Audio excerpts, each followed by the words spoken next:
We're coming back with agenda item number 11, Wildlife Contest, Commissioner McNinch for possible action. The Commission may discuss wildlife contests. The Commission may provide direction to the Department regarding wildlife contests for consideration by the Commission at a future meeting. So before I turn it over to Commissioner McNinch, I want to make a quick little statement, and then we'll kind of lay some framework for how we're going to progress through this agenda item. But I know many of you are anxious about this agenda item. We've had a lot of comments both from both sides about this and why we should make a swift decision either direction. In March, this commission voted to bring back draft language relative to wildlife contests with the specific goal of evaluating those that are involving coyotes and other unprotected or fur-bearing animals. As you may recall, I asked Commissioner McNinch if we could hold off on addressing it until this summer, as our May meeting is always very heavy with our tag allocation process. In working with Commissioner McNinch the last couple of months, we've outlined a framework for moving forward. I've wanted to make certain that our commission, our CABs, and the public has an opportunity to hear the implications and/or benefits from a biological, economic, cultural, and enforcement perspective. It's easy to say it's the right thing to do or don't take away from us. The decisions we make have long-lasting effects, both culturally as well as biologically. I believe that each of the commissioners sitting here today makes thoughtful decisions based on the data as well as the input we received from the department, the CABs, and the public. Please be patient with us and give us the time to work through this process so that we can make the most informed decision possible. And with that, I'm going to turn it over to Commissioner McNinch, but I think what we'll do, Ms. Musso has offered to scribe for us today. We're going to, from a commission perspective, we're going to brainstorm some categories and things that fall under those categories, and then we'll open it up to CABs, and we'll open it up to the public, giving everyone an opportunity to give us some thoughts. If someone's already brought it up, please don't jump back up and say ditto. I mean, you can jump up and say ditto, but please don't just go back through all of it again, okay? Because it's gonna, I think this is gonna be a long part of our meeting, but it's a very important part of our meeting. So, Commissioner McNinch. Thank you, Madam Chair.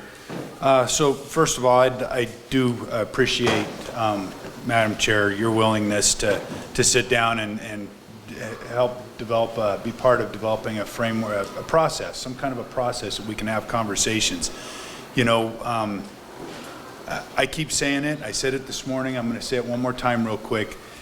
There's a lot of built up energy out there. And it's people wanting to engage in wildlife issues. Wildlife matters. And because we haven't dealt with that extra energy, the extent that it's coming, I should say, it's really important that we find a way to address or to talk about these more difficult conversations. There's going to be things that people engage in that are easier to talk about. There's going to be more collaboration, more agreement, and things like that. I see that coming, but in the meantime, there's a lot on people's minds. And when I say people, I'm talking about the folks who we're not used to seeing in the room. You're seeing more emails, and I mentioned earlier, I've been getting a lot of calls. And how do we engage? How do we engage? And unfortunately, the initial engagement's on these real controversial, real polarizing issues. So, I could sit back and just say, we'll just let the chips fall where they may, barring finding a way to process and get information on the table rather than hearing, you better do this or you better do that. You know, I want to find a process or a way that we can get information on the table so we can process it. I'll give you an example. When we're dealing with the trail cams, we had people come forward that said, hey, you know, I'm part of a Boy Scout group, and if you guys do this, then this is what's going to happen. You know, my Boy Scouts aren't going to be able to put trail cams up to see what's coming to the water holes. It's going to affect them. So we gather that information and we process it. And I think we take that for granted in a context like that. But on a more polarizing issue, it's harder to accept that information and process it. And it's going to be real critical that we find a way, because barring finding a process where we can hear people out, and I'm talking about, there was criticism after the last meeting because I was pushing to bring language actually to the table here.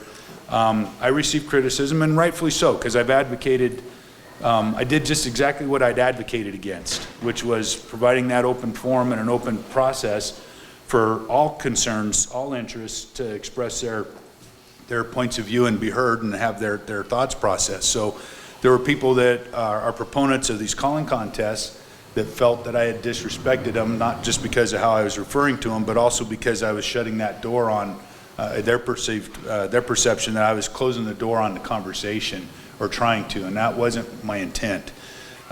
So barring a constructive way of moving forward, we're going to see petitions, we're going to see lawsuits, we're going to see bills at the legislature.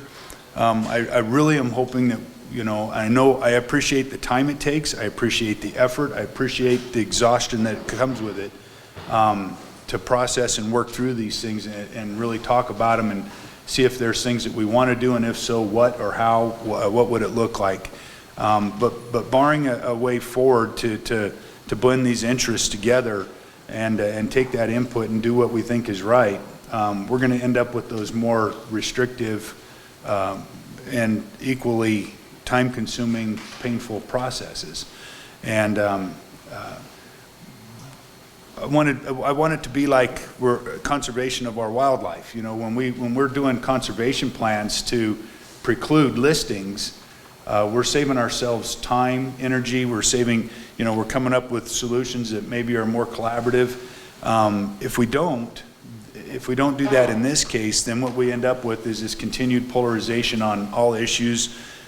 Even if there's disagreement at the end, maybe there's some respect for the process that we all went through, and maybe people can learn to just disagree with each other rather than being mortal combatants, where if you have a different thought, you're just not a good person. And I don't care what side of the equation you're on. We've got to break this down. We've got to get that out of our system. It's toxic. It's poison. It's not going to benefit us as commission, the wildlife, the public, all the interests. It's not going to benefit us. We have to find a way to work through this. So I appreciate the department humoring us, and we've asked them to be prepared to take notes. I have no idea how this thing would work other than putting things on the table. I don't want to be the one that throws it all out. I hope we can all engage. I want the public to throw it out. And really the idea here is, I want to say one more quick thing. After the March meeting, where we had a vote to continue a conversation, I appreciated that very much. But I want this commission to know, and I've already told a lot of people in the audience, but I'll say it again. I make no assumption that translates into a favorable outcome based on what I want to see. I don't transfer that vote to a ban on wildlife contests, the calling contests. I don't look at it that way. I have more respect for you guys, and I understand that what that vote meant, which is it was just a vote that we can continue the conversation a little bit, but I don't translate that to mean that a ban on wildlife calling contests is imminent. So I think it's really important that we engage. I hope we can find a way to make this something similar to what we've done with drones, caliber limitations, shed antlers. It took us months and months of continuous dialogue and conversation to work through those, and I'm hoping that we can just do that with this one as well and see where it goes. So, the fear of the unknown. Everybody's there. We've all got it. And I hope that we can be respectful of one another as we go through the process. I've got my biases just like everybody else. I have to work through them. It's not easy, but I'm willing to give it a shot. And we'll be kind to Kaylee because she has no idea where this is headed. She has no idea what it's going to look like. So we'll be kind to her. She's just drawn the short straw today. So keep that in mind as we move forward. So with that, I'm not sure the best way to move forward. I would hope that we could start right here at the commission level and maybe throw down our concerns that we have with either if a ban is put in place, or if a ban is, what are the benefits of a killing contest to us individually, or what are the concerns with them, and maybe we can just start capturing those thoughts and ideas, like, try to frame it up and see if we can process them and work through them a little bit, see if there's things that we really want to talk about. Unless somebody has other ideas or thoughts or would like to see something different, that's what I'm hoping that we can start doing. So.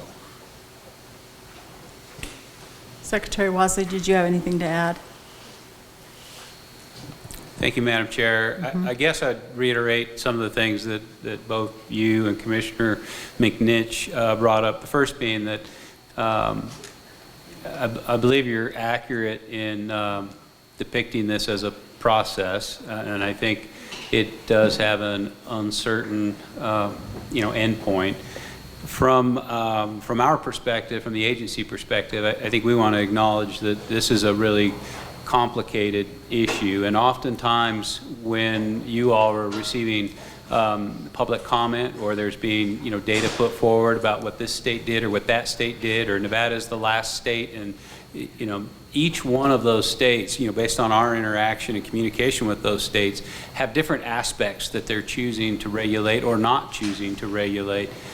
Some states are dealing with the promotion, some states are dealing with the reward aspects, and so I think it's really important to acknowledge that this is not a simple issue of continuance of the same or complete cessation of it, and that I think some of the value of what you're proposing here is to understand the nuance around the issue, what aspects would be appropriate to even discuss in Nevada as a public land state versus Maine or some of these other states. The department would be happy to offer our assistance in compiling some of the existing language in those other states and look at what aspects other states are choosing to regulate and the means by which they're doing that, if that's an outcome of this process.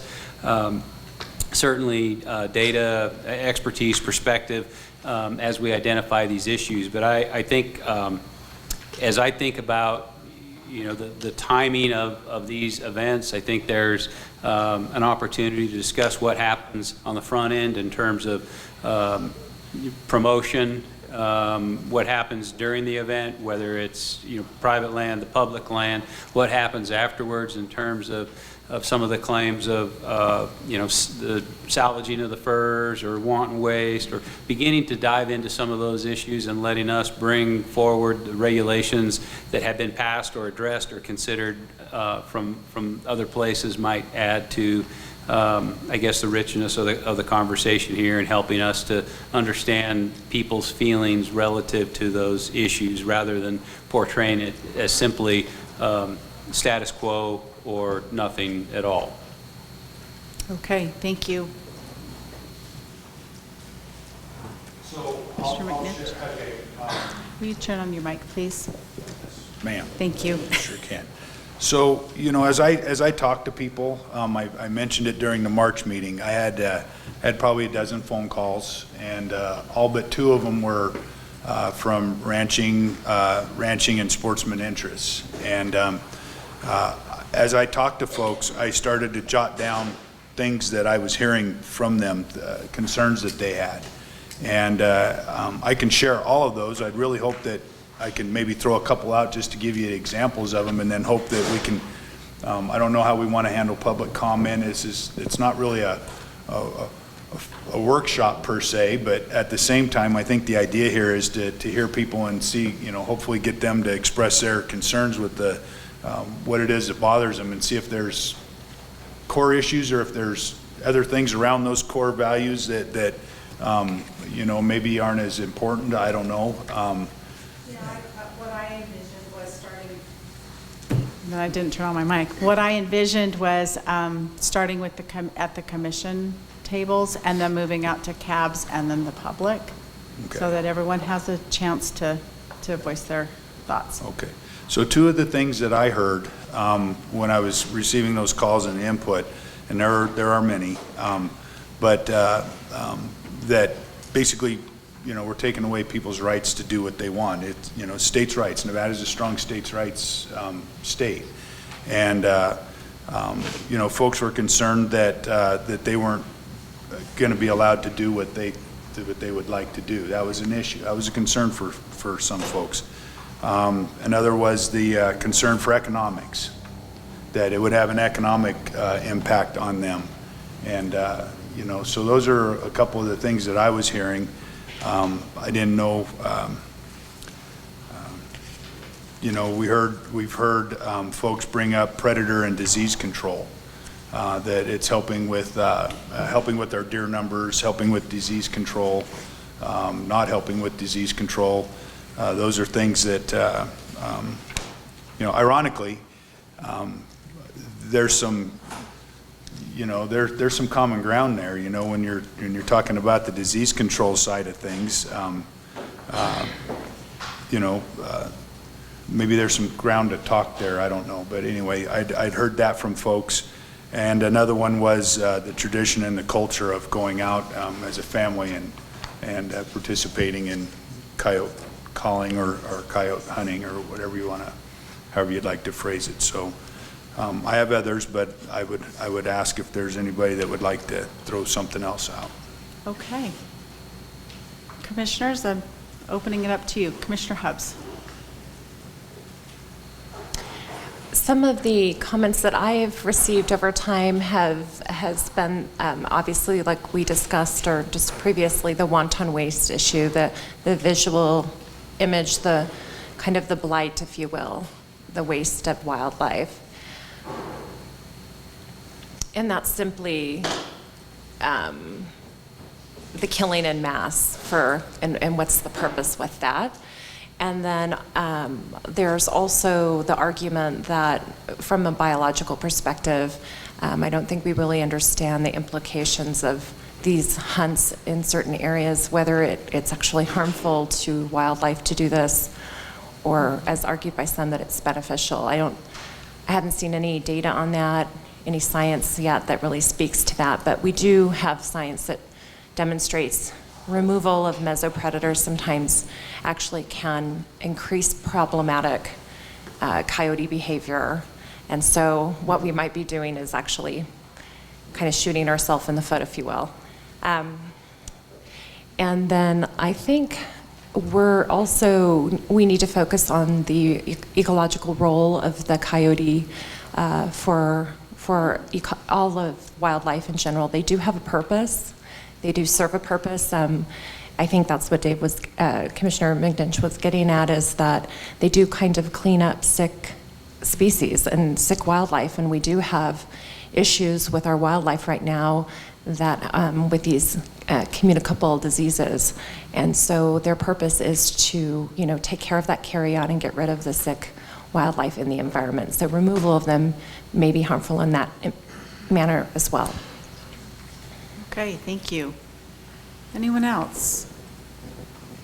Commissioner Cavilla? I guess for me, the one like the elephant in the room that nobody wants to talk about either is U.S. Fish and Wildlife Services kills, I don't know what it is, almost 20,000 plus coyotes a year. I think if these contests killed 10% of that, they'd be lucky, and is the impact that these calling contests have, is it really have an impact that everybody's worried about with the coyotes? Because U.S. Fish and Wildlife is, and I mean, it's out there. They kill way more coyotes than I think these contests ever will. And I mean, for me, this whole issue really is a social issue. It 100% is. I believe you've got the two polar opposites of the spectrum. Biologically, I think if you throw the U.S. Fish and Wildlife factor in, I don't think these contests have much of an impact. That's my opinion. I don't know if you could, research that or not, but I think this is 100% a social issue, and it's a difficult one. There's no question about it. And those are just my thoughts on it. Okay, thank you. Anyone else? Okay, I've got a few. You want to go first? Go ahead, Vice Chair Barnes. Thank you. I guess I'm kind of with Commissioner Caviglia at this point too, that I think it really is more of a social issue, because when I look at these, at the contest, I mean, I guess I view them as a bunch of people getting together to have common interest, to get to go do something that they enjoy, and kind of what they can share on a certain day or a certain weekend. They're not doing anything illegal. So that's kind of, I know we've seen or heard the social part of it, that what's been posted on the social media, and none of that's good. And I think even a lot of these guys that do that, that's not them. It's, I can say, a few maybe misguided individuals that I don't know what they're thinking, but I guess that's kind of where I am. It's more of a social than because they're not, these guys aren't doing anything illegal, and it does take there is some skill. I think it's kind of been portrayed in some of the stuff that I've seen, is that they call it the mass killing, that they have these contests, and then they go out there and the coyotes are all just lined up out there waiting to be shot, and that's really not the case. It takes skill to be able to call one in, and then to be able to actually shoot one. There's more to it than what's being said, but I guess, like I said, I'm kind of repeating myself, but just to reiterate, I think at this point, it's more of a social thing, and anymore in this society, that's a big, so the social perception is a big thing anymore. So look, I don't want to facilitate like this. I want to be part of the conversation, but at the same time, so when you're saying that the skill set stuff, I know that I'd heard some individuals express concern that it would limit their ability to practice, building their skills for, as they hunt and stuff. And I don't know if there's a way to capture that in here, but I know that was something that people had shared with me, that it was that they felt like that would be taken away from them. So, so I don't know if there's a way to. Long range of marksmanship. Yeah. So.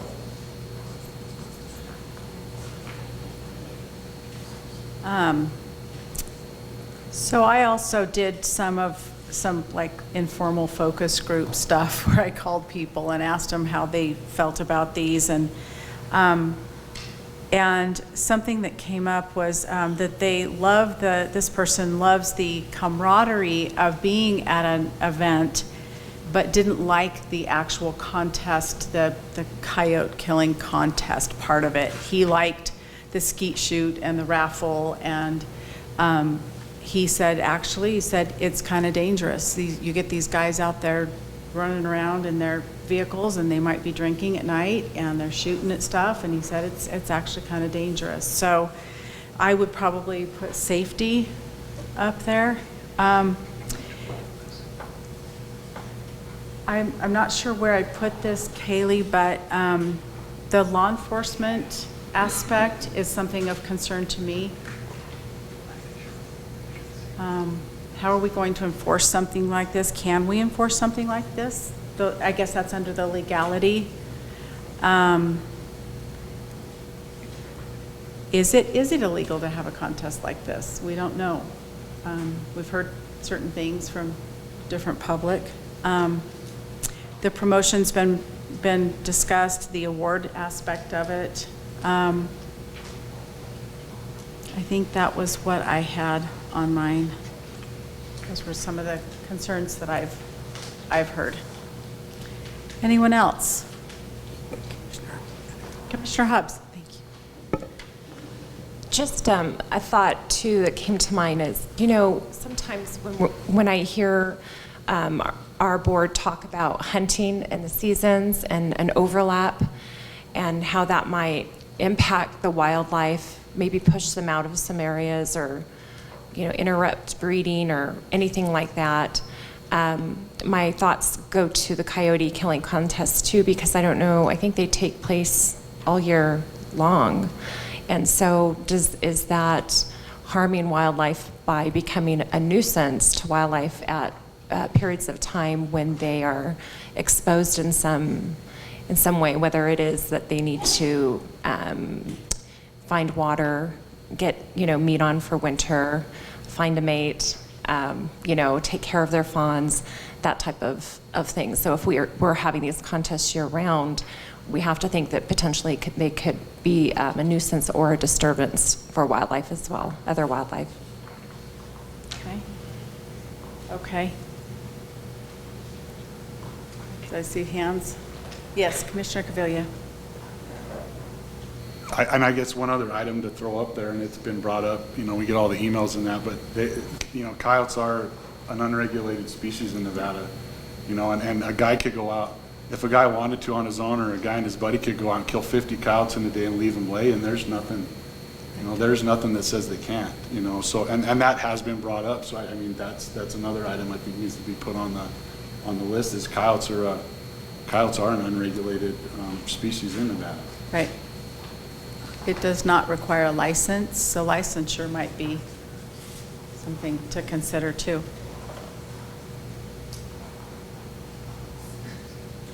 Are you running out of room? Commissioner Perini? Not yet. Nope.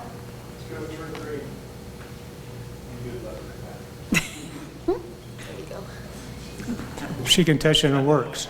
Okay. I can sit here and probably come up with all different ideas, good and bad. And I think the more that we could hear from maybe the public here, and also the other ones, I'd like to hear about what they say too. I was born and raised in Nevada. Never ever talked about that. Never had. But one of the things I look at is that kind of like a catch-22. And what I'm saying is that I know the ranchers and what they have problems with the coyotes and what happens with them and what they lose, which is a lot. It truly is very important. On the other side is you look over their disease and stuff. I tell you what, at Harris Casino in Douglas County over there, we had some people who were employees, and during the nighttime what happened is they go outside and smoke their cigarettes as employees, and they bring a little bit of food and eat out there, and the coyotes come over, kept throwing the food at them, and then one time, guess what happened? They didn't have any money, or any food. What happens, the coyote comes up and actually went and bit that person, and we had to bring them into the hospital and have shots. I've seen bad things about that. I've seen a lot of problems of being in my business also, is the fact is I got calls lots of times about, gee, I lost my cat, I lost my dogs. I have a lot of problems with that. And I get really concerned about that. The social end of it is I think there's some people who like to go out there and use their weapon and go after a coyote, and that's fine. The thing I think I'm a little bit different about it, though, is that how come we actually have people that go on, several people that go out after the coyotes, and whoever won gets the money? I'm not sure that's the right thing either. So what I'm trying to tell you, it's a catch-22. There's a good and a bad.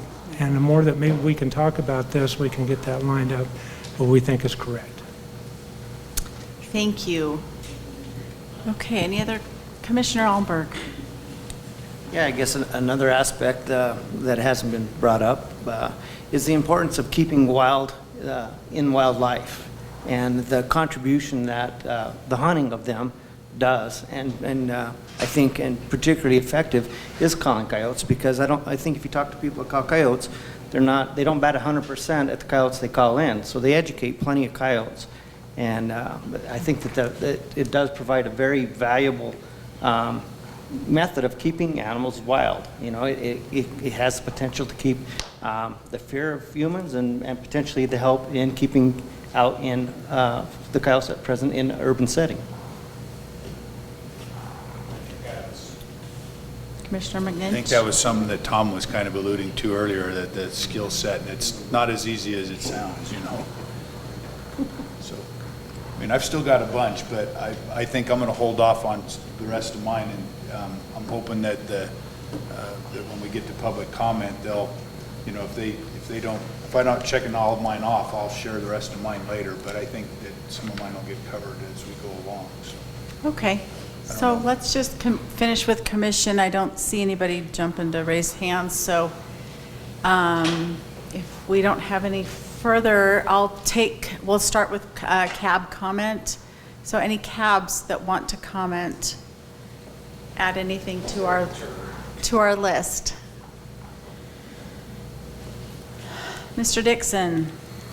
Paul Dixon, Clark Cab Chair. Our cab did vote to continue contest, just as a straight off thing, but part of our discussion really came down to what I had is that if you think about it, if you read the North American Values Report and you look at Nevada, we have 2 counties. When you weigh the results of 2 counties, Washoe and Clark, we're not traditionalists in the state. We're more of moderate to being other ways, and you know the state. And you look at the county that put forward the request to ban it, it's one of the counties that would be considered non-traditionalist. You look at Elko and Lincoln, both of them counties that are traditionalist counties, they've submitted county petitions to continue these contests because there's financial and other things that they see value in having that done at a county commission level. So I'm going to come back to something Tommy said. This really is a social issue, and the American Values Report really strongly does that, and it depends on what you're trying to do. As Commissioner Perini said, it's a catch-22. There's the good that goes with this, but every time you have something good out there, you have people that do dumb things. I mean, I'll go back to the trapping, and the person that I had on my cab as my vice chair. We had the Bobcat issue, and to be honest with you, had that issue not come up, we probably would have never addressed trapping at the level that we had to and dealt with trapping the way that we did. But that energized, as Commissioner McNish said, a lot of people. This issue now has energized a lot of people because it's social and it pulls at heartstrings. It pulls at the heartstrings of people that don't want to see any animal killed, and it pulls at the heartstrings of people that are traditionalists and want to continue to do things for various reasons that we've discussed up here.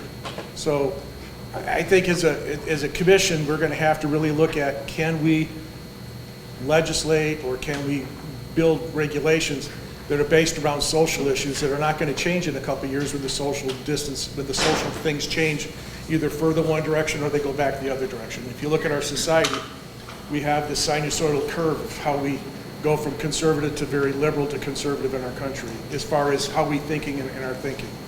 And I think this is one of those issues that I think we should hear things out, but we should make sure that if we're going to continue this process, as the Clark County CAPS recommended, we do it in a way that remains ethical, and that if people aren't doing it ethically, there is some punishment, even though it's an unprotected species, for unethical behavior of wildlife. That's all. Thank you. Thank you, Mr. Dixon.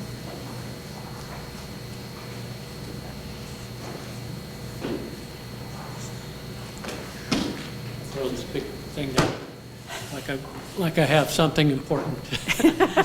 I don't. We've talked about this at the Carson Cab on more than one meeting. Mr. Green, will you identify yourself, please? Oh, I'm Gene Green, Carson City Cab. Thank you. Madam Chairman and Commissioners, we've talked about this on more than one occasion, and we're of the opinion that part of the problem, it's absolutely a social issue, but part of the problem is the way the word killing and contests are being thrown around. They're being thrown around in a negative manner, even though many, many contests of this sort throughout the world end up with no winner. That's not uncommon. The only winner is the promoter who takes their money for the entry fees. We also had a big problem with the petitions that have been presented to this board on occasion. No verification of where those people were, no verification of who they were. Many times at these petition drives, they show pictures of things that might not even have happened in America. They aren't necessarily a Nevada issue at all, but they're using it to get somebody to sign a petition that they really know nothing about. And that we, as a group, the Carson Cab, all feel that this should be left alone. It's nobody's interest. These are, in most cases, they're unregulated hunts with animals that are legally shot. And I know for a fact, because I'm in my 70s and I've been around a long time, and I can remember ranchers that used to pay you to shoot a coyote because coyotes are dogs, they like to play, and especially if you have cattle. Skinny cattle don't bring as much money when they go to market. And the coyotes just love chasing them. You'll see one or two coyotes out there chasing a cow all over the field. And there were times when ranchers would beg us to come and shoot a coyote because it was time to go to market.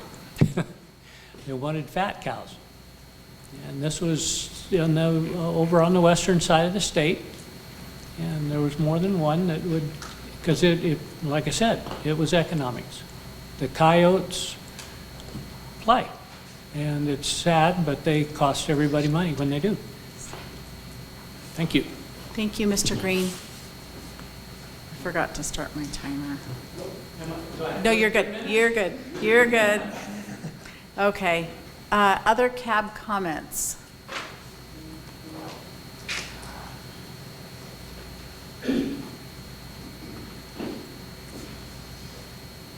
For the record, Tom Castanelli with Humboldt County.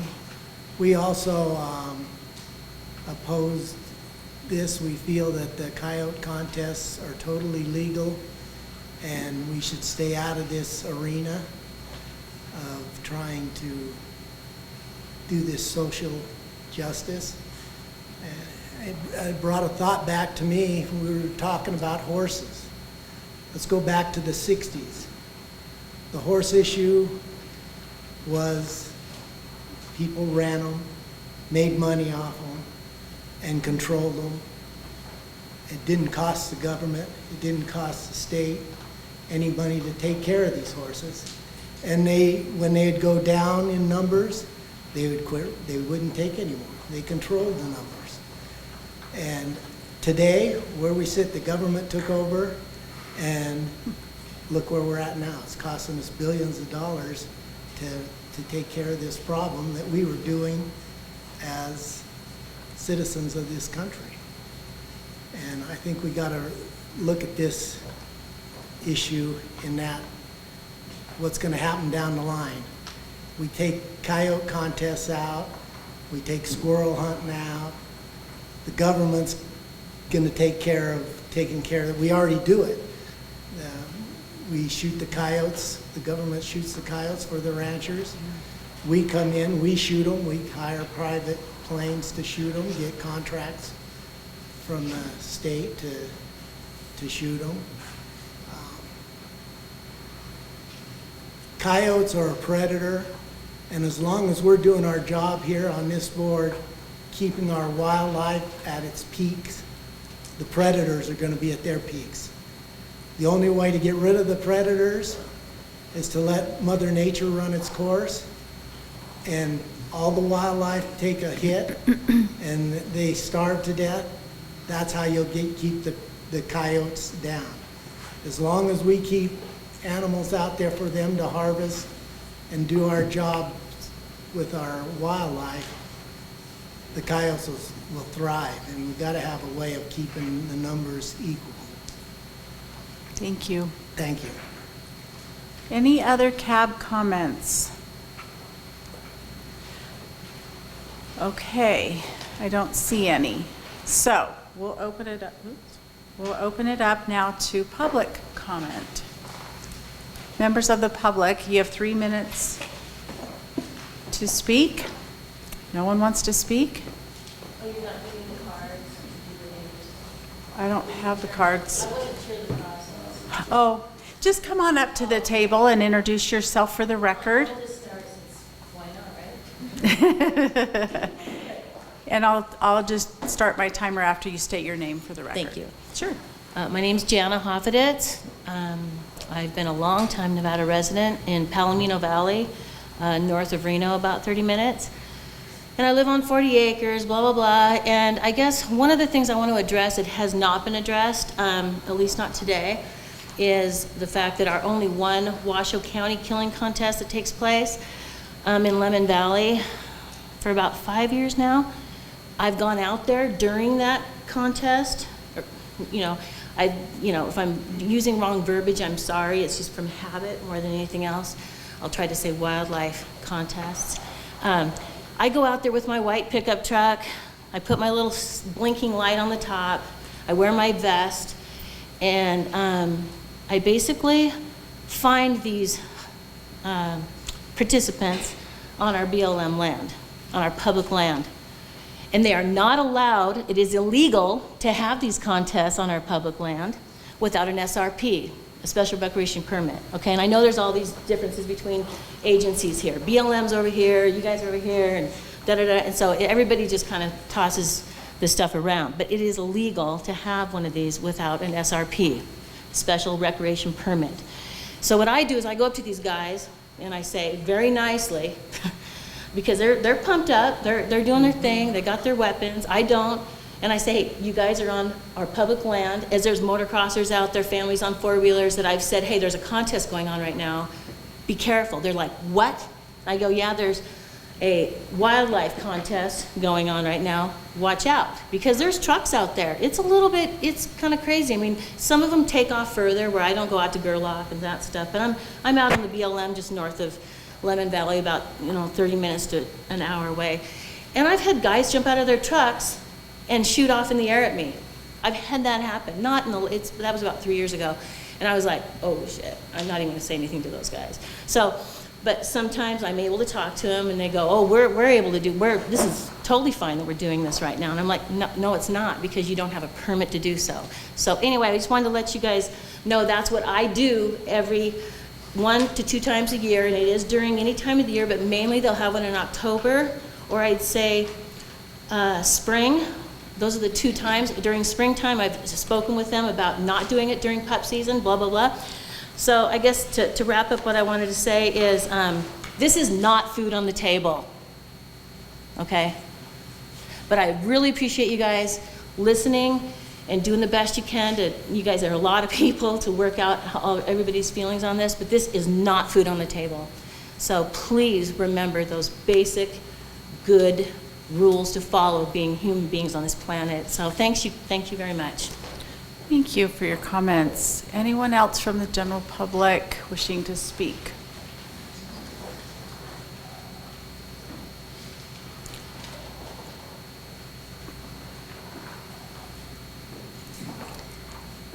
This is Karen Taylor, a Washoe County resident. I was going to try and wait till after Mel Belding, but I'll just go ahead and do it. As a lifelong wildlife watcher and Nevada resident since childhood, I come from a family of hunters. Unfortunately, that generation has died out. There's only one of my generation left, and maybe someone coming up, we'll see. But it's very important to respect wildlife. And we were taught to value wildlife as well as to honor traditions. And I'm going to use the word, because I'm retired mental health and we put it out there, these are killing contests. You call them and you kill them. So wildlife killing contests do not value wildlife, and in fact show a lack of respect and complete disregard for our state's natural resources. What about my rights? What about my rights as a wildlife watcher to not have my wildlife killed like that? If we're talking about rights. I also was a foster parent for one of the large organizations in Washoe County, and I was a cat foster parent, and anybody who leaves their cats outside is asking for it as far as I'm concerned. Your cats do not belong outside. It's bad for wildlife and it's bad for the cats. Just to respond to that. Thank you. Thank you, Ms. Taylor. Anyone else wishing to speak? You can come on up. Please start coming up. Otherwise we'll be here till 9 o'clock tonight.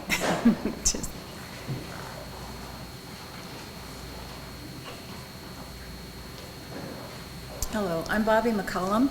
I just had a couple comments on what you were all suggesting. Where's the evidence that these contests solve predator problems? I've only heard broad statements that they do, but I haven't seen anything that says yes, they do. The comment about U.S. Fish and Wildlife killing thousands, yes, they do, but they don't collect money. They don't disperse money. That's a big part of the contest. This is unregulated gambling. No one oversees it. These are out-of-state people who can't do it in, like, California. They come here and sponsor these contests. It's wrong. The economic benefit, that's another very broad statement. What is the economic benefit? I mean, you can say that, yes, it is, but what is it? And the other thing is, just because we've always done it this way, doesn't make it right. Thank you. Thank you, Ms. Taylor, or, I'm sorry, Ms. McCollum. Get my people right. Hello, everyone, Commissioners, Chairman East, Fauna Tomlinson, Reno. After completing the Hunter Ed course a couple weeks ago, I learned the importance of hunter safety as well as a positive public perception. And this isn't a positive public perception. So yes, it is a social issue. We all understand that. And it is giving the hunting community, the hunting heritage, a bad name. And it's something that we've been saying for a long time. And I just don't see this issue going away.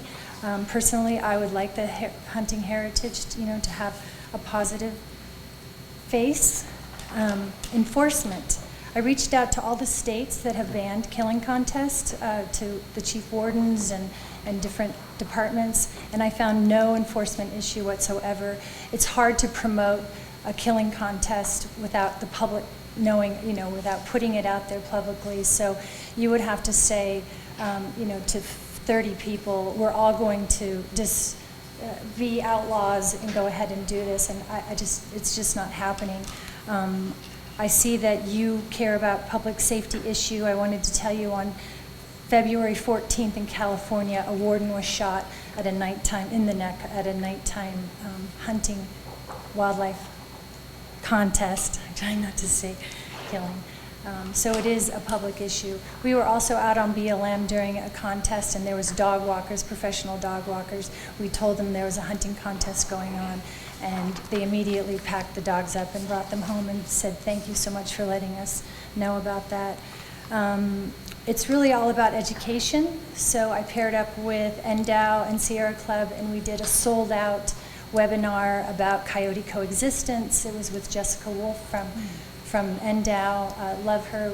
We give coyote workshops. So we are going around the state trying to educate people how to keep their pets safe. I always say it's something like this. If I open the front door and I throw a dollar bill out and I go back and that dollar bill is missing, whose fault is that?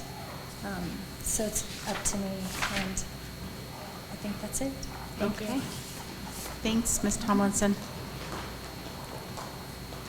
Anyone else?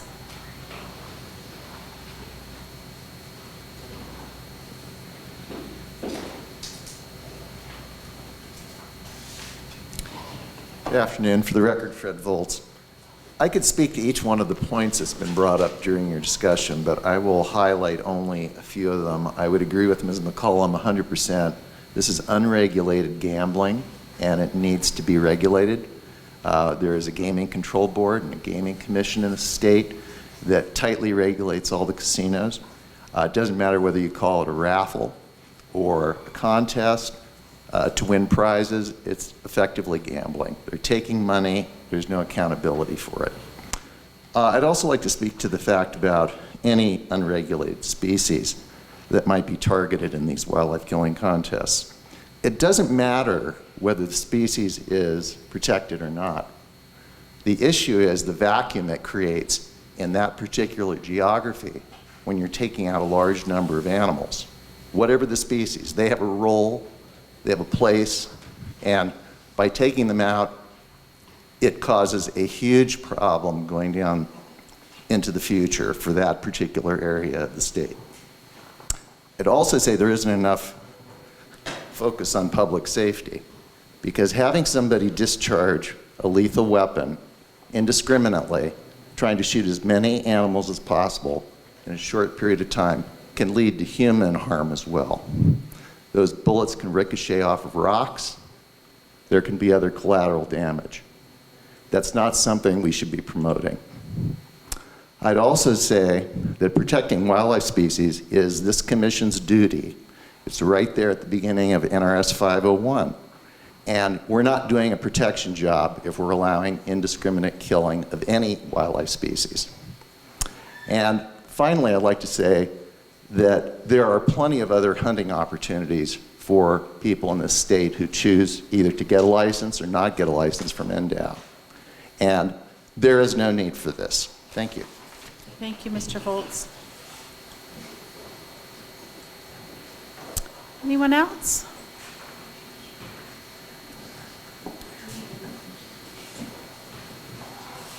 Madam Chairman, Commissioners, Don Muldy, Reno. I'll also let Mel Belding have the last word.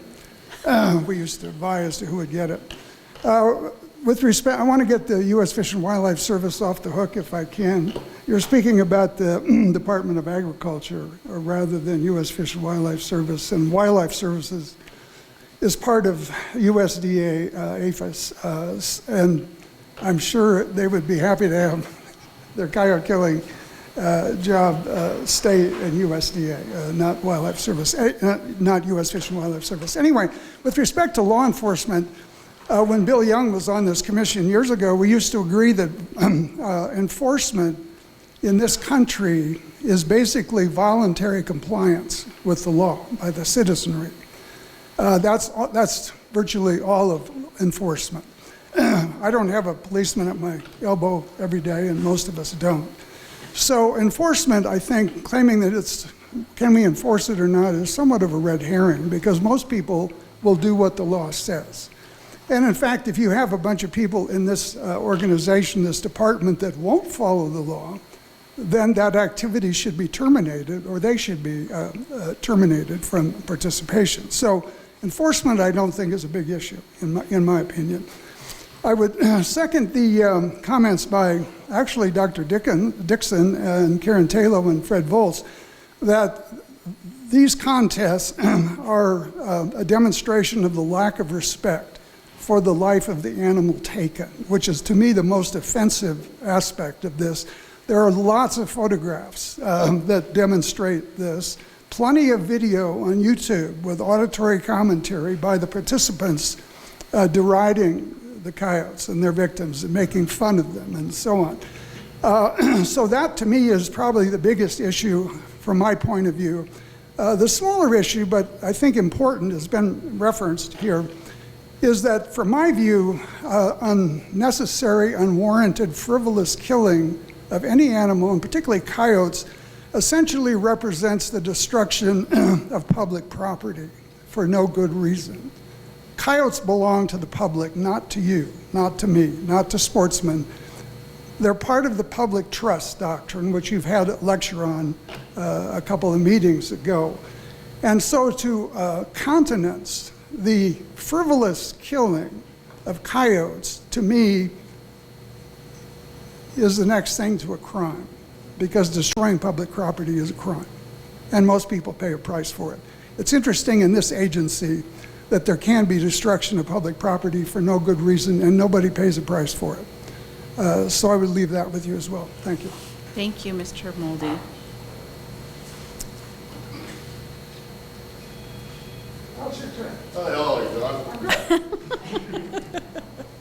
You gained a few pounds, though.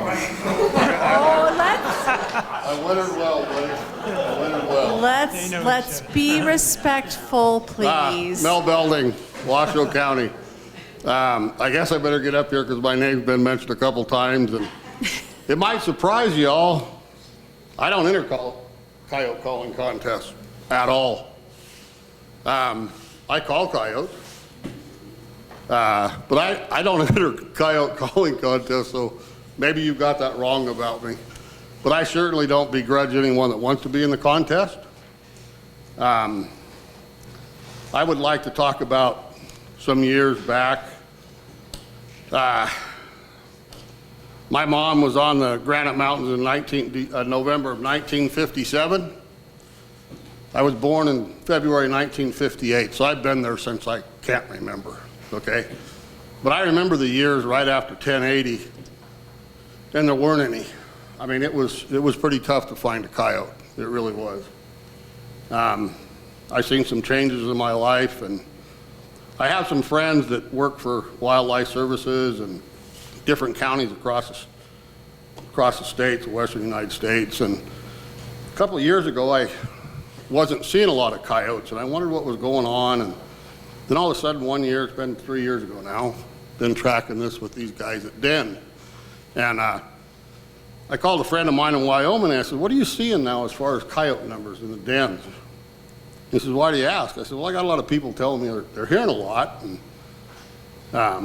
I'd really like to know from the professional what you're actually seeing. He said, this year I'm seeing 12 to 13 pups per den. Now, this is 3 years ago, okay? I said, what's your average been before that? He says, 8 to 9.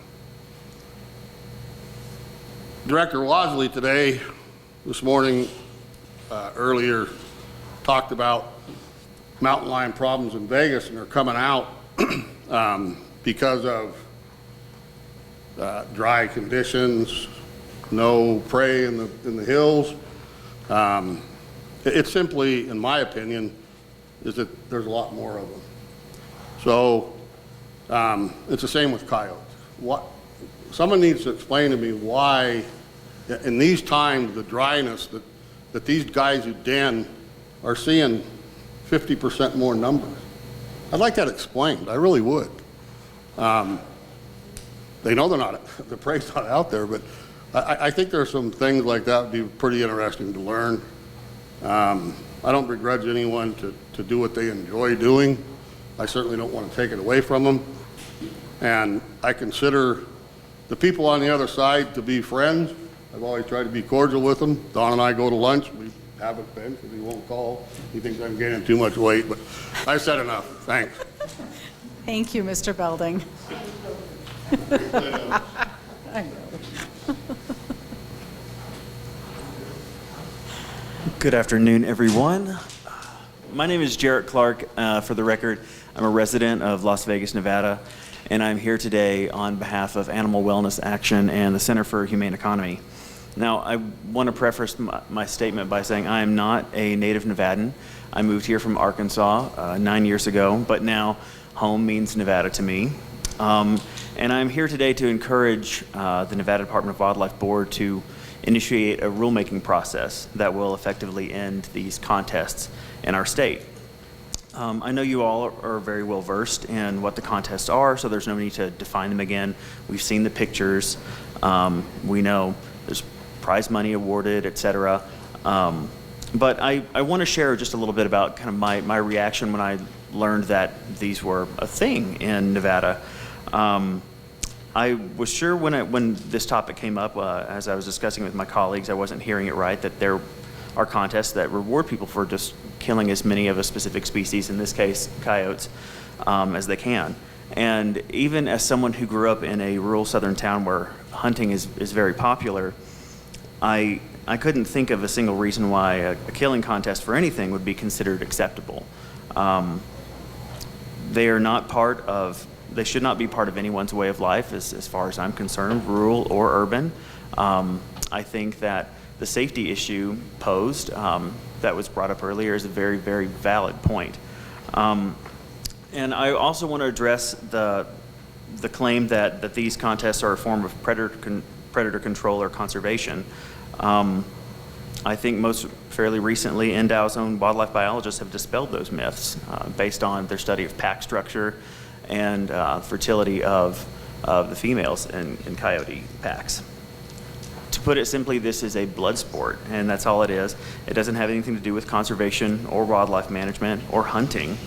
As I mentioned, I grew up in Arkansas, which is called the natural state, and it has a very rich history of hunting and sportsmanship and fur trapping. You know, I grew up in deer stands and duck blinds in the woods and on our farmland in northeast Arkansas. And these contests go against everything that I was taught by our state's hunter education course in Arkansas and by my father and grandfather. We would never have killed animals just for the sake of sport or bragging rights or trophy or to be able to boast about it on social media. You know, our values were and still are aligned with the North American model of wildlife conservation. And these contests violate all 7 tenets of the North American model. So for me, participating in such a contest would be just unthinkable. You know, my childhood home, We had quite a few antlers on the wall, and we had venison regularly throughout the winter. We hunted within the season, we adhered to bag limits, and we followed all of the ethics and rules of hunting that encourage sportsmanship and conservation. And that is all that I'm asking for here, is common sense. Killing contests, mass slaughter of anything is not common sense. It's senseless.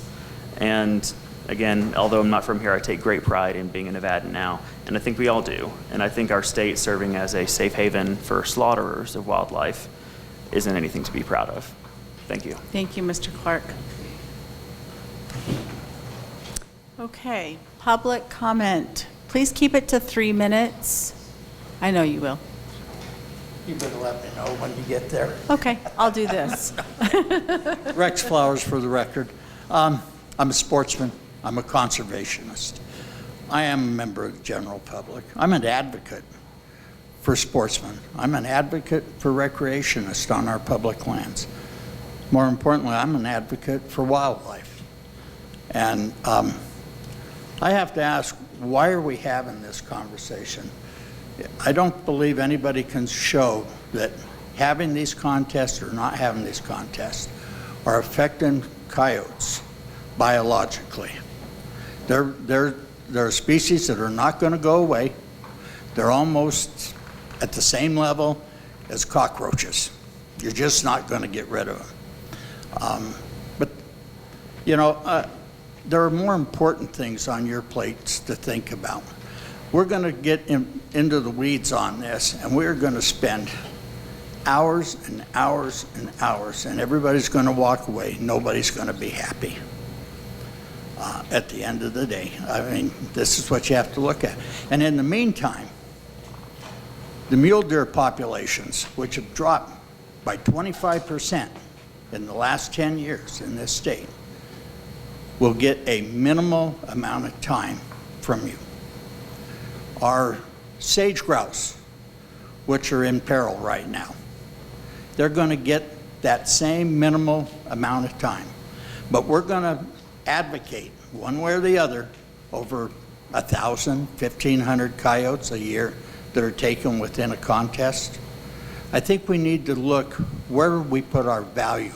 How much do you value your time? And are you willing to put it to wildlife where it needs to be taken care of? Or are you going to put it to a social issue that you will never make anybody happy on? Thank you. Thank you, Mr. Flowers. You were under 2 minutes.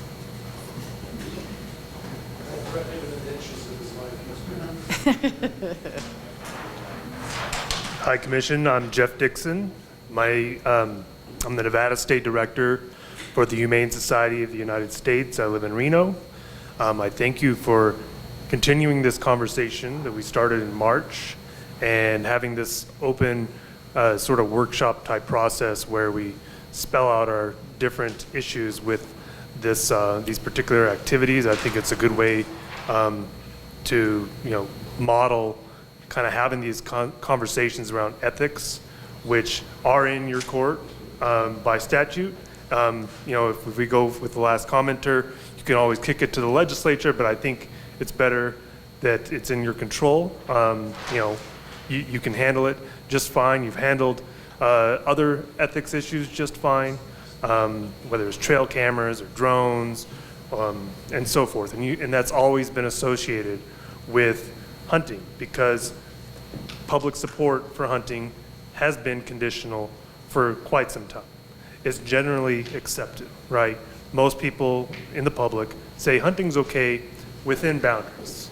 And here we're talking about a boundary where, it's in question whether or not we're willing to tolerate this. And what we've seen in other states, obviously, is that where our organization, advocates, and members of your community have come together and said, this is actually an area of common ground where we agree that these are unconscionable because they devalue life from our perspective, but then, you all recognize that too. Is it really worth the trouble to have these continue to go on, to have these conversations, to have these images go out there and to have people associate these contests with hunting, whereas most people who hunt don't participate in these contests? So that's what I would say. Going around some of these different categories, to Commissioner Caviglia's point, it absolutely is a social issue. You know, we're not arguing one way or the other that it is going to increase or decrease the numbers. That's not the point of them. Sometimes it's done with this, certainly with the pretext of going after problem coyotes, but once you kill one of them, you know, you disrupt the pack structure, then you may end up with more coyotes than you started with.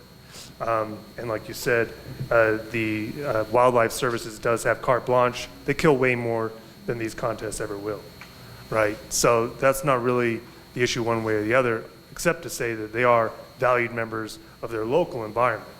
From an enforcement perspective, you know, it's really about deterrence. We would like to see these never happen, so they never have to be reported.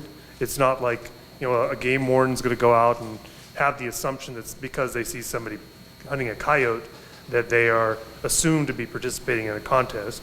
You'd have to see the evidence that these are being organized to kind of get that. So like Fauna said, you know, in her conversations with game wardens in other states, I can't speak for them, obviously I didn't have them, but we haven't seen an issue coming back to us. We've been part of all these bans in other states, and there hasn't been an enforcement issue. So again, we feel like they devalue life. They're one of the cruelest things you can do in terms of just the utter disrespect for someone's life. And you know, we mutualists feel like we should coexist. Pluralists say that, and pluralists believe that, you know, we should both coexist, but then animals have some use for humans, and then the mutualists or the traditionalists think that you know, animals exist in the human domain. And like I said last time, what would a pluralist think about these? And I think you know, if you really examine it, you'd find that they probably agree that these should go. So thanks for your time. Thank you, Mr. Dixon.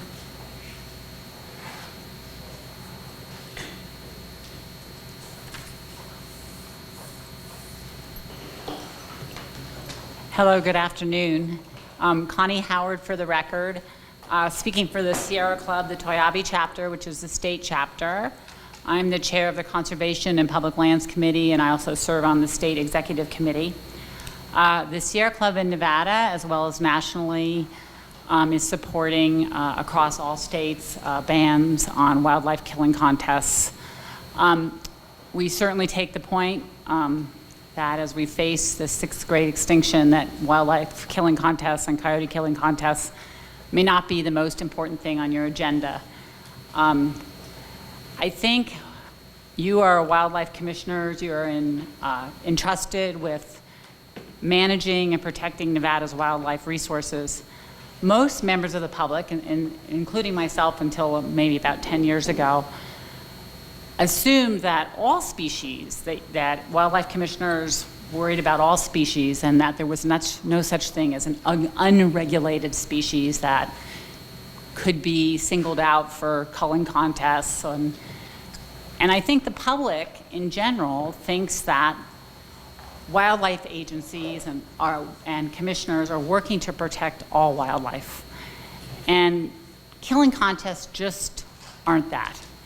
And I think that there's a symbol, and a symbol and kind of a message it sends, that you could send about wildlife being important by banning these contests. You would never allow people to go out and say, we're going to see how many deer we can shoot in the next 4 hours, and we're all going to, you know, take our weapons. You would never allow that. So I guess I'm trying to make the argument that while it may not be the most important thing on your agenda, I think for the public who care about wildlife and know that wildlife is very endangered these days between all the stresses, whether it's climate change or habitat fragmentation. So it's a symbol of a value that I believe you could send. And I think this is why they're being banned across the country. Not that it's the most pressing issue, but what it says about what you value about wildlife. So that's why I would ask you to consider this. I agree with statements like just because it's tradition, it can change. I mean, there's lots of things we don't do anymore because times have changed. And I think what state wildlife agencies need to change with the times. And so, yeah, and I think that would help to lower the social friction that Commissioner McNinch mentioned that's out there. So anyway, I guess that's what I'd like to say. Oh, one thing I did omit, here in Nevada, our membership base, we have 7,000 paid members and 40,000 supporters. We are the largest grassroots environmental organization in the nation. And I think our membership, we're grassroots, we're very active. I mean, alone in the state legislature this session, we testified on over 87 bills. So we're a strong force, and our members universally are very, very supportive of wildlife and certainly find killing contests egregious. So thank you so much for your time. Thank you, Ms. Howard. Any other public comment? My name is Josh Smith. I'm a Nevada sportsman. Going to kind of change it here a little bit. I mean, I know we're focusing a lot on coyotes, but the topic is wildlife contests. So, for instance, NDOW has a huge contest. And what I'm meaning there is you're awarded a gold buckle if you shoot the biggest mule deer of the year. If you shoot the biggest bighorn sheep of the year, you're awarded a gold buckle. That is a contest. Contest doesn't necessarily mean money because NDOW doesn't give you money for shooting the largest mule deer. They have record books.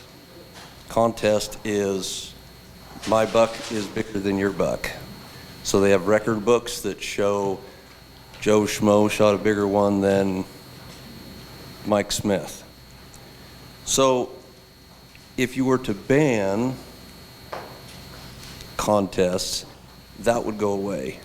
And as we heard earlier from the young lady, there was 398,000 plus people that put in for sportsman's tags.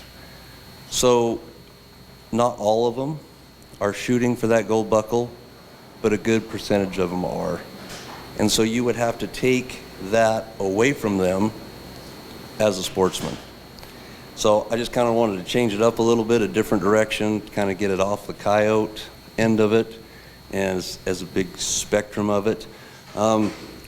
We also host a youth contest. We do just like NDOW is with the junior mule deer tag. We tried to promote the youth to get out there with mom, dad, aunts, uncles. Do they do very well? No, but that's not the point. There's no money. They receive a prize, and they get to go out with dad because maybe they didn't get a junior mule deer tag, such as Commissioner Barnes didn't do so well. So this way they get to go out, they get to hunt with their dad or their mom, and just have a good time. Get out in the outdoors and enjoy the wildlife. Maybe see a deer or an elk while they're hunting. And it's just a good bonding thing for families. Thank you for your time. Thank you, Mr. Smith. Do we have any other public comment? Going once, going twice. Okay. I'm going to bring it back to the commission. Yes, Commissioner McNinch. Thank you, Madam Chair. So I appreciate everybody throwing their comments out. I do have a number of others that I'm gonna throw out there. Kaylee may have captured those, but I've just heard the pen scratching. I haven't necessarily looked at everything that she's written, so if it's up there, Kaylee, just say I've got it and we're good to go. And then I've got a couple other things I'd like to say. Sure.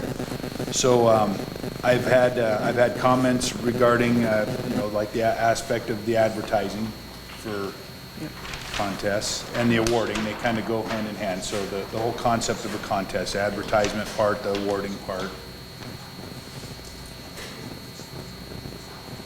And then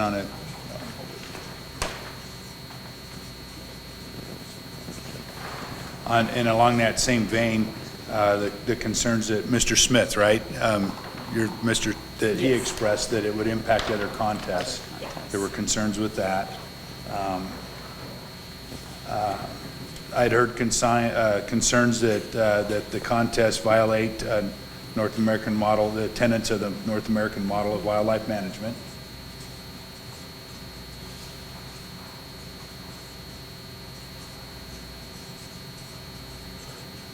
And then I just kind of had not a form of conservation in science. So there was, and I think you've got that captured probably. Private versus public, there were comments on the public land, but I know that there are people that are concerned about, perceived restrictions on what they could do on their private lands. That's an issue.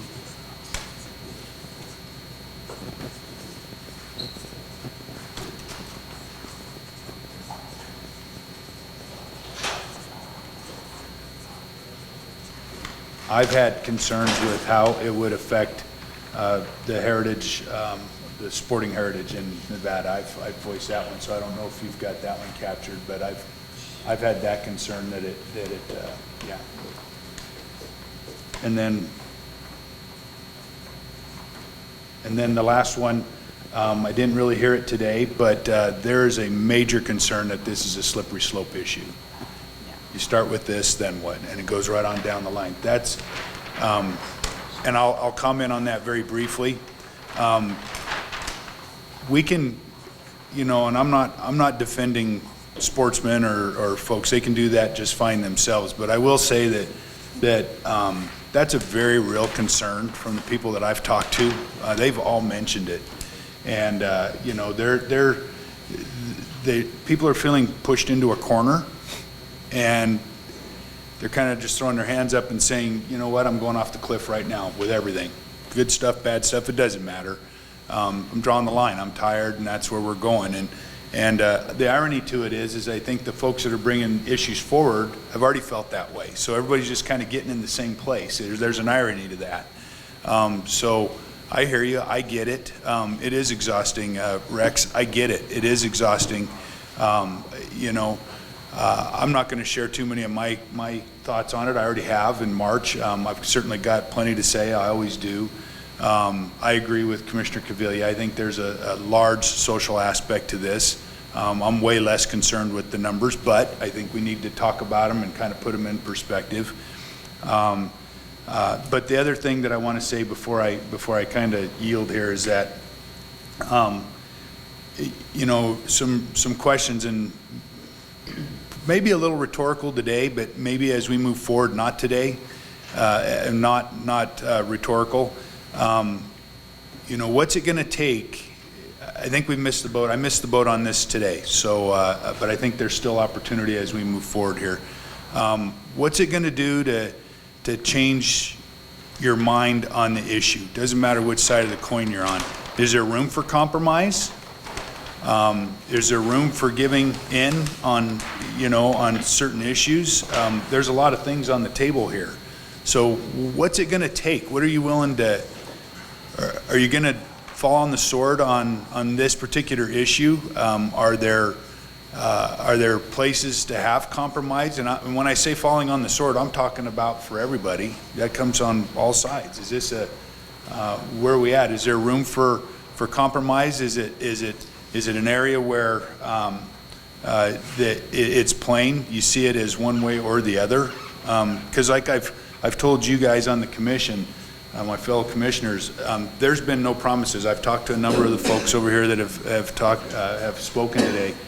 They've been given no promises about anything other than an opportunity to share their concerns and get their issues out on the table, which is what I'm advocating today, and that's what we've done. I appreciate that opportunity.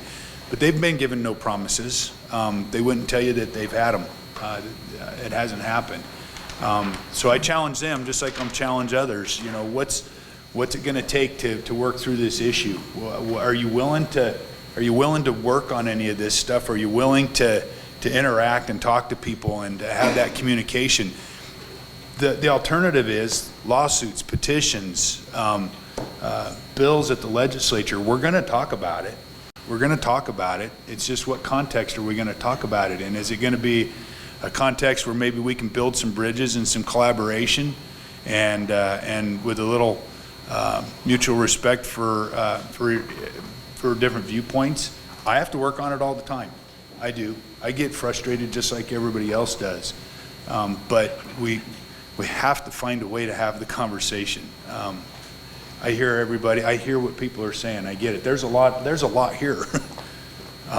So what's really the issue? What's important? What's the real hang up here for all of us? Where are we at?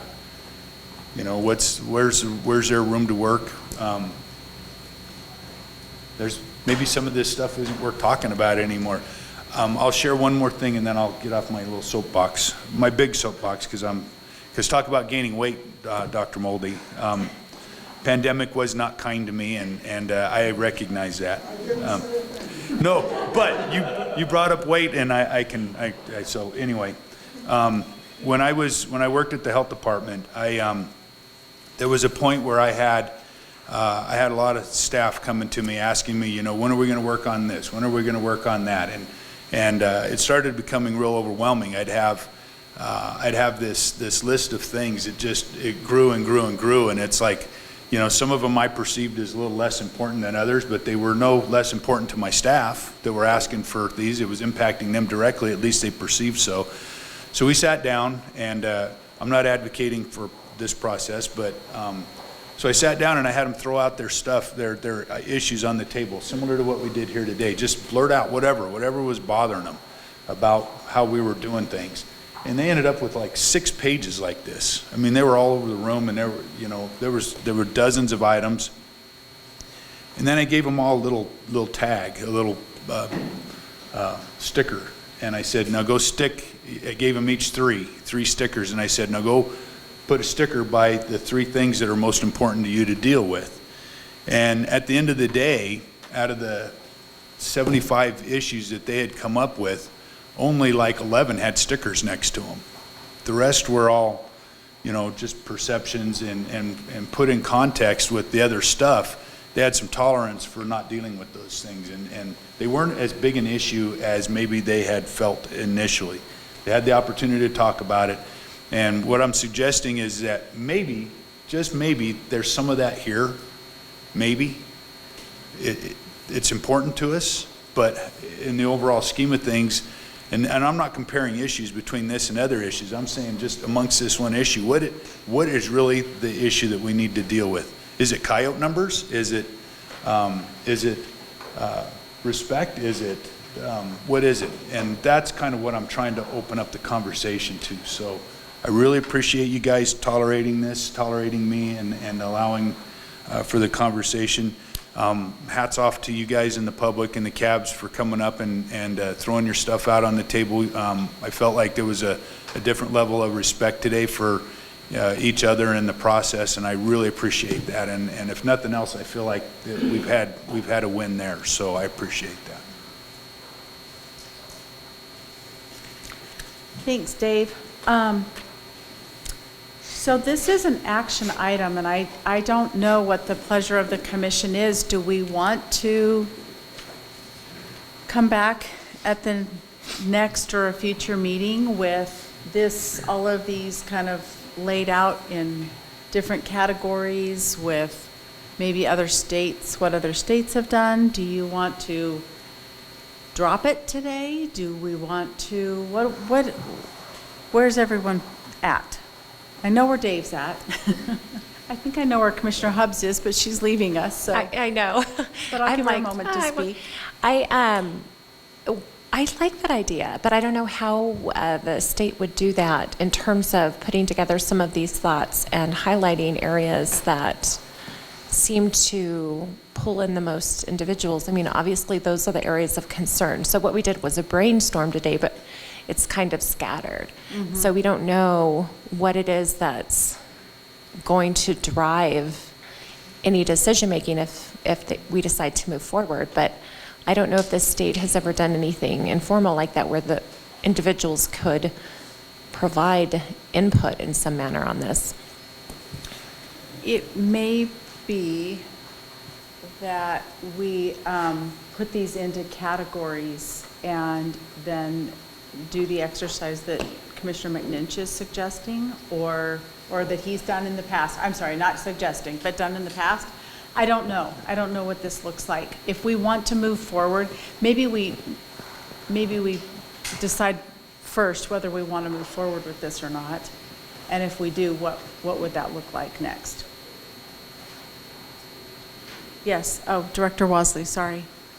Yeah, thanks, Madam Chair. I would just offer the department's assistance in trying to capture this in a way that would allow the commission to both reflect on it and then maybe express, some of your personal priorities as a commissioner, and especially as it relates to existing language, maybe in other states, looking at what other places have done, where these kinds of issues have been addressed, where they've been dismissed, just for context, not to push the process in any other direction. But this is a lot of information, and it is kind of all over the place.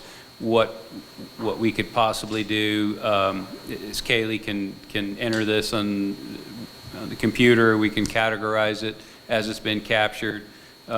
Share some of the existing language that covers some of these issues, and see if there's a way to get some input back from you all, whether it's I guess it would need to be in a public venue as far as the next step. Okay. I would also, I think there's a couple of items listed today that, first let me say I like that idea. I think there were some things listed, and I've heard that maybe these contests aren't under our jurisdiction. And so I'd like to see if that's actually the case. So we may have some homework about legality there.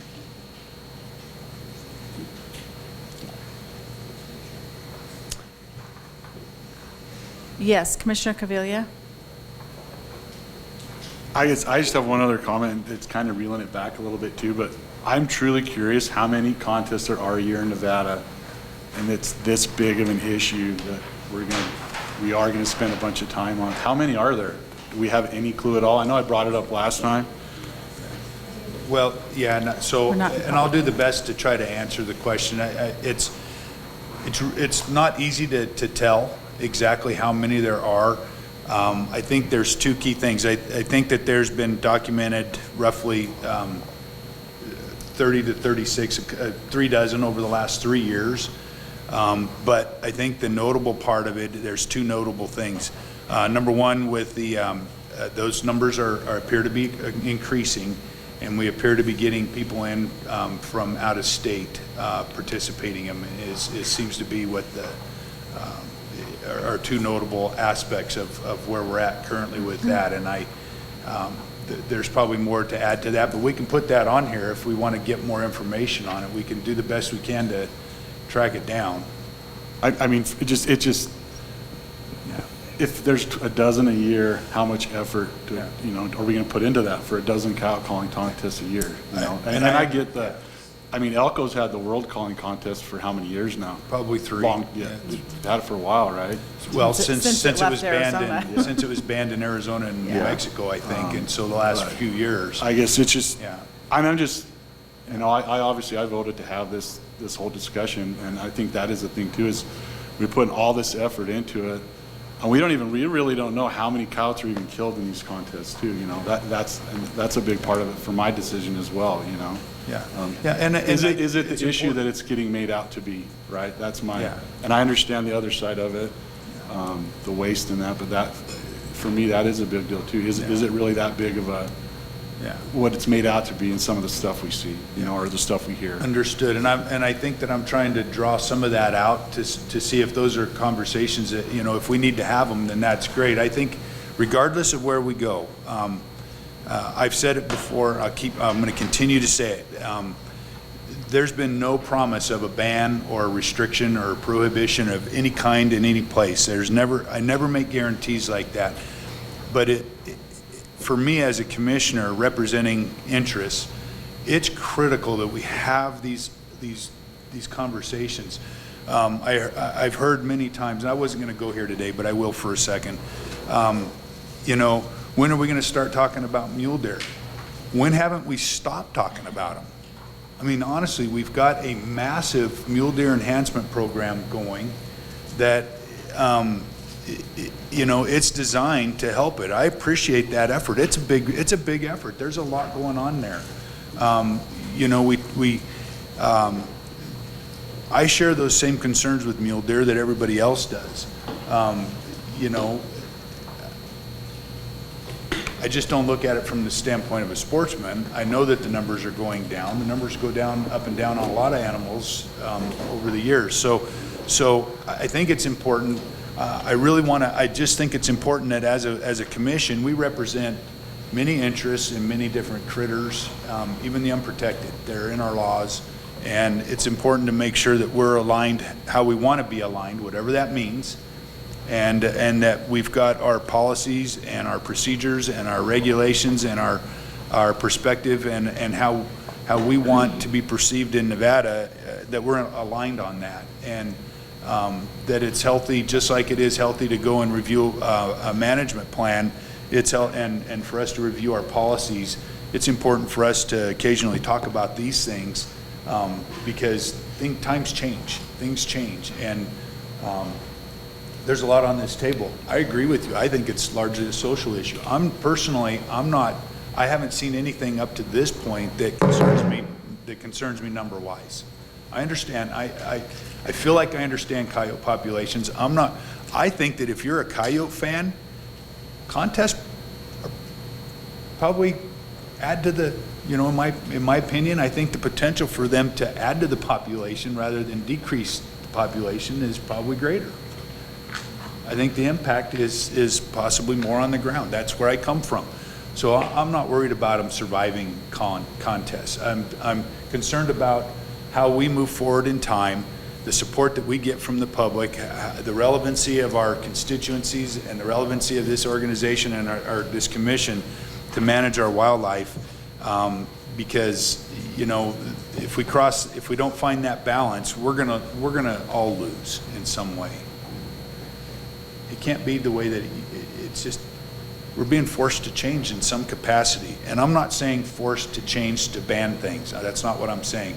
Having the conversation is really an important component here. And so, I don't know, maybe I'm rambling now, Tommy. That's just mine. Okay, any other thoughts? Commissioner Keel. Yeah, thank you, Madam Chair.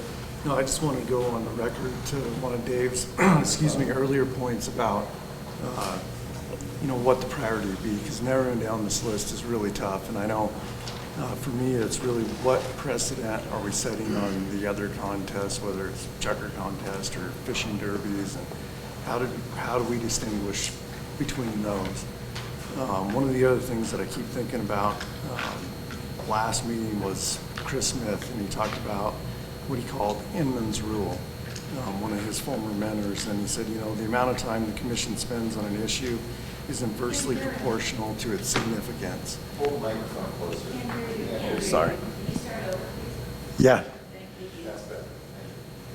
I'll start over by saying that the number one thing that concerns me is what kind of precedents, you know, banning coyote calling contests, killing contests would have on some of the other contests that we hold in the state.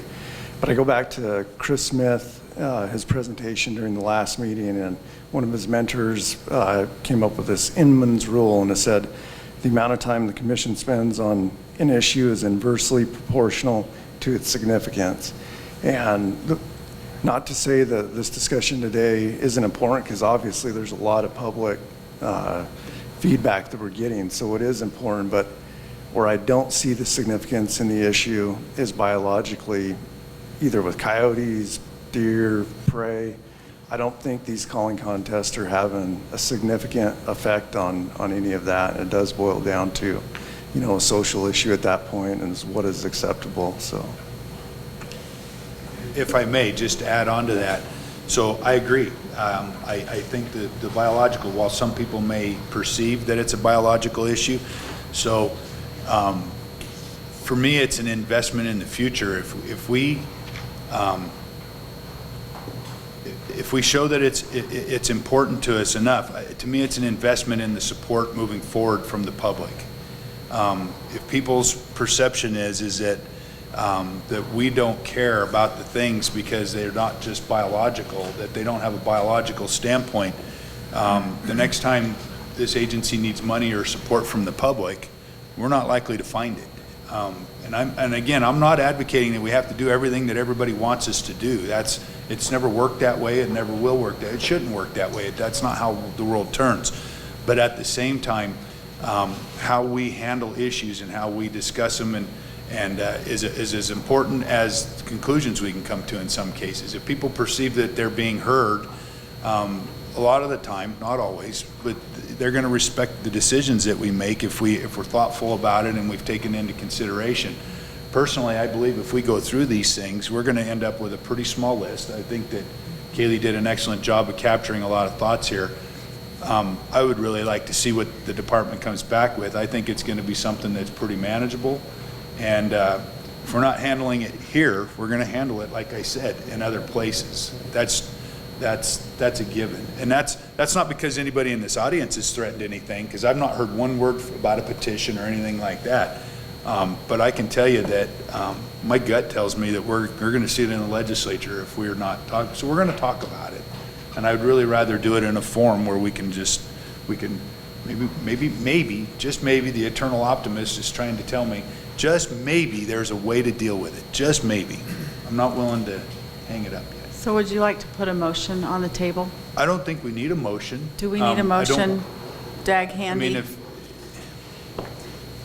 I need clarification on that. Certainly no motion is required if no action is being taken. Okay, okay.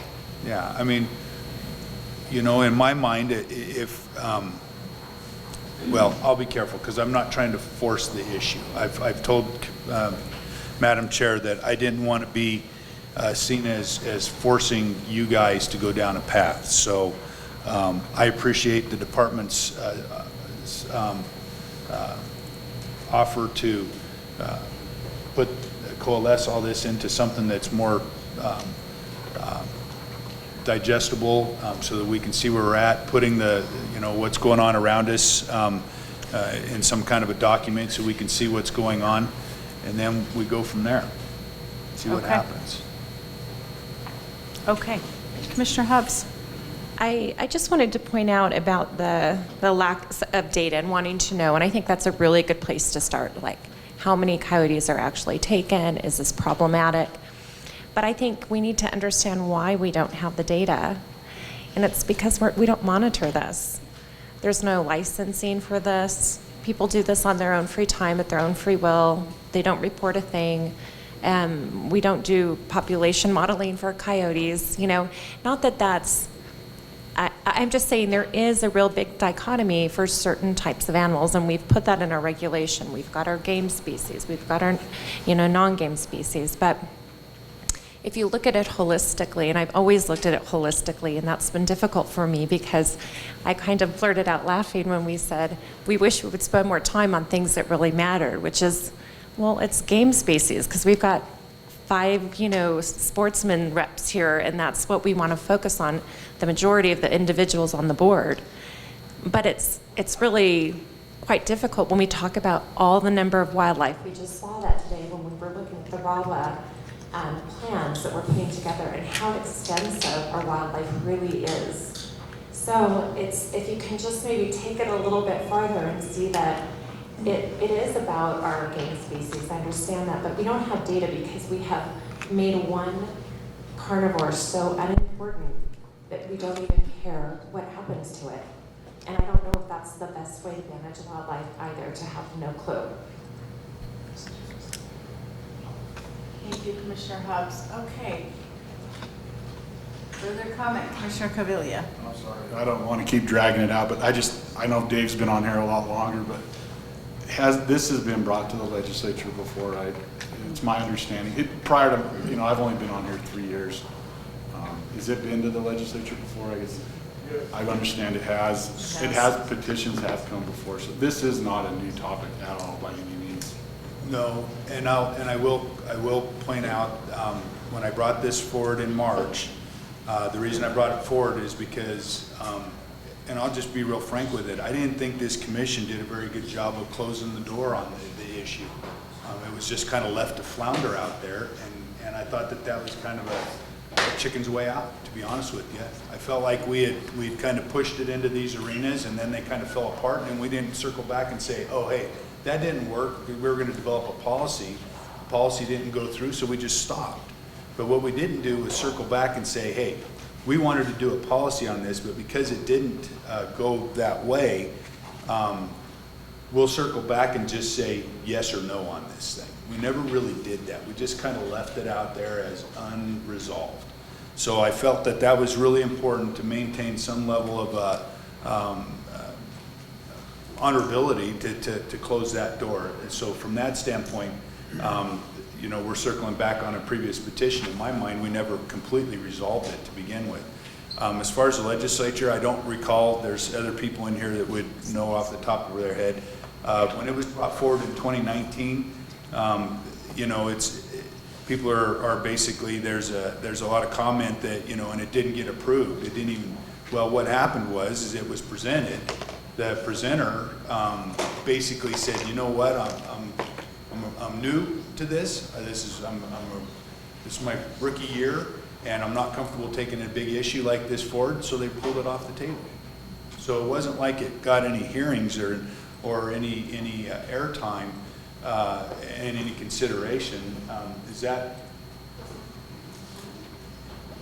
Yeah, I don't recall either if there was a hearing on it. You may remember the language, though, from last session, the 2019 session. It was that if a coyote is hurt in the field, you are required to put it in your vehicle and take it to a vet.